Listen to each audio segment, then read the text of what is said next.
Hi, everybody, and welcome to another episode of The Breakfast Show with Marisha LaShay. And happy Sunday, happy Easter Sunday, Resurrection Sunday. Thank you, Jesus, for another Easter that I'm sitting here before you all. First, give honor to God, who's the head of my life and always will be the head of my life. Second, y'all, it is day 20 of The Breakfast Show. This show will be in effect for the next 10 days. And I'm just truly, truly grateful just being able to have this show. Second thing, thank you guys so much for your support. As of today, I have locked down 26 countries. People are constantly tuning in and listening, and I'm so thankful and I love y'all. Third thing, listeners, we have over 1,600 listens across all platforms. This is not possible without all of my supporters, all of just the promotions and the marketing. Thank you so much for all of that you all are doing. Thank you so much for just God just being the source of everything that I'm just doing right now in my life, in my time management, the balance, everything. Thank you, thank you, thank you. A big shout out to just God, my dad, Jessica for being my soundboard to allow the Breakfast Show with Marisha LaShay to be in effect as it is today. This show has been in effect for over 4 years. We'll be 5 years in November. We'll be 5 years old. We started during COVID. We started on Facebook Live, went from Facebook Live to Anchor, from Anchor. We tried we did Facebook Live, Anchor. We went from Anchor, then I went to YouTube. From YouTube, I found StreamYard, which I still use YouTube and StreamYard. But I'm just grateful for the growth, the balance, the skills that I have learned amongst the way of podcasting and just being an inspiration to others and the consistency and the stamina to continuously to keep going and growing. I'm truly thankful, and I know that I cannot do this without you all. So, with that being said, y'all, I want to go ahead and jump into our mental check in for today. The mental check in is when we rate how we're feeling on a scale from 1 to 10. 1 being the worst day of our life, 10 being the best day of our lives. And we are truly, truly thankful and grateful just to be able to check in today. How you feeling? How you doing? For me, I am a solid 10 because today is about God. He rose on the third day. Today is about Easter. Today is about just being able to celebrate, God. But not only that, celebrating with our family, our friends. We have, made Easter be something very family oriented, but also just getting with our church family of fellowship. The kids, we putting them and dressing them up in their cute little dresses and suits and, getting them Easter baskets with the bunny, the candy, the coloring books, the dine of the eggs, all tons of stuff. So, I got my plans for later with my little immediate family, Mr. Kaden, myself, the three-piece. We got our plans. I was invited to do some other stuff, but I'm not interested. I'm just being honest where I'm at with certain things and then just like trying to force myself. I don't force myself to do anything anymore. I'm out of that phase. That's another story for another day. Meanwhile, if you feel led to share how you're feeling today, please do so. Please do so. Because we want to know how you do it. I want to know how you doing. And with that being said, y'all want to go ahead and jump right in on what is the question of today and what our focus is going to be. Y'all know I always got to capture these notes, got to get my notes. I could never do anything without my notes being present to be able to guide the way for me as I am, doing what I'm doing. I always like to have my notes and everything when I talk about what I'm going to be talking about. So, with that being said, today's question is, what is Planned Parenthood? What is Planned Parenthood? What is that? What is that? What is it? What is it? What is it? What is it? What is it?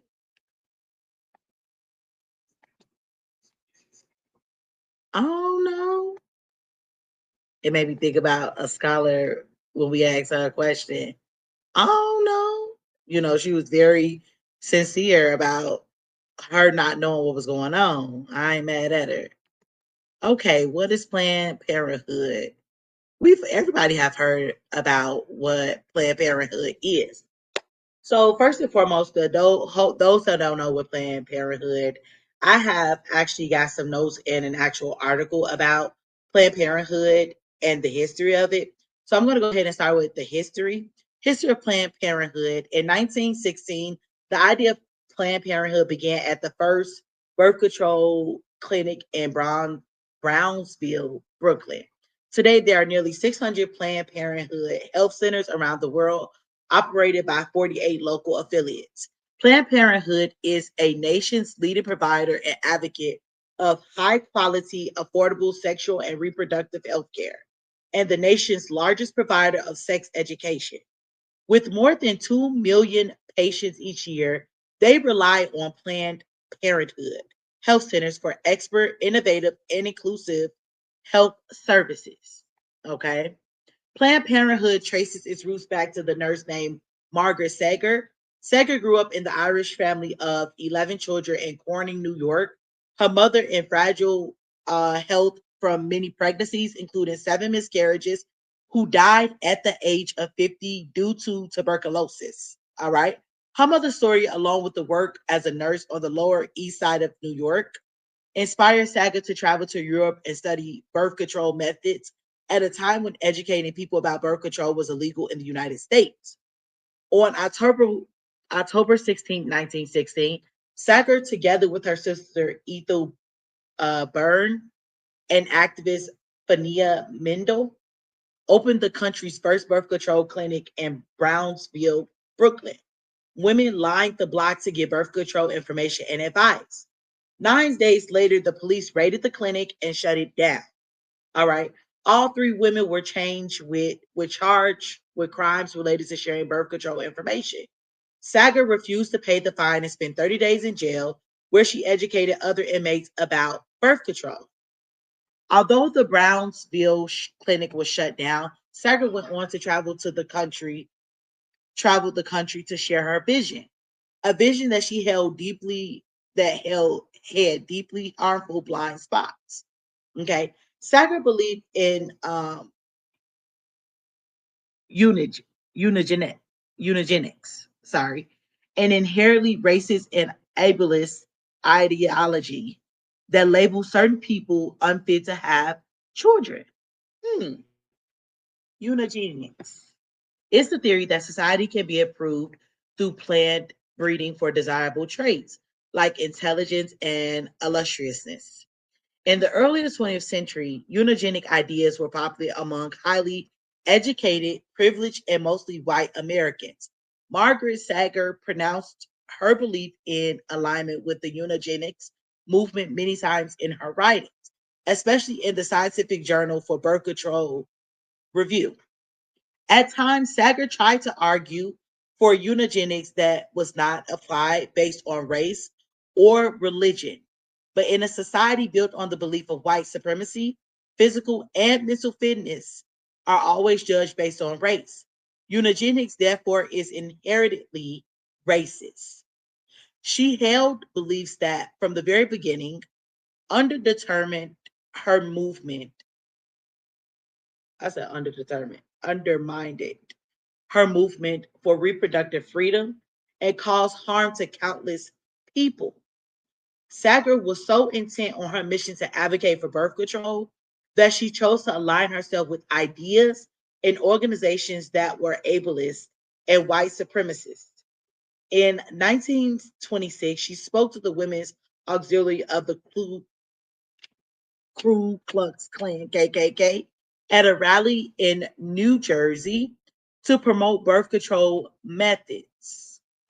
Sager was endorsed in 1927 Buck versus Bell decision, in which the U.S. Supreme Court ruled that they should forcibly sterilize people deemed unfit without their consent and sometimes without their knowledge.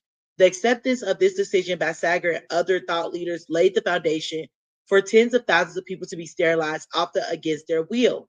As a result, these choices, the reproductive rights movement, in many cases, deepened racial injustice in the healthcare system.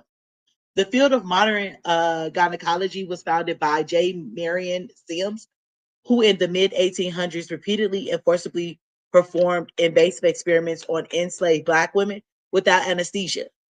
In 1939, Sager began what was called the Negro Project alongside with Black leaders such as W.E. Du Bois, Mary, Mary Bethune, and Reverend Adam Clayton Powell. The mission of the Negro Project was to put Black doctors and nurses in charge of birth control clinics to reduce mistrust of a racist healthcare system. Sager lost control of the project, and Black women were sent to white doctors for birth control and follow-up appointments, deepening the racist and paternalistic problems of healthcare in the South. Continuing to this day, Black women's experiences and pain are often dismissed or ignored by doctors and other healthcare providers, which, alongside historical dehumanization of Black people, contributes to staggering and avoidable disparities in healthcare outcomes. Okay. Planned Parenthood believes that all people of every race, religion, gender, identity, ability, immigration status, and geography are full human beings with the right to determine their own future and decide without co- coercion, or judgment whether and when to have children.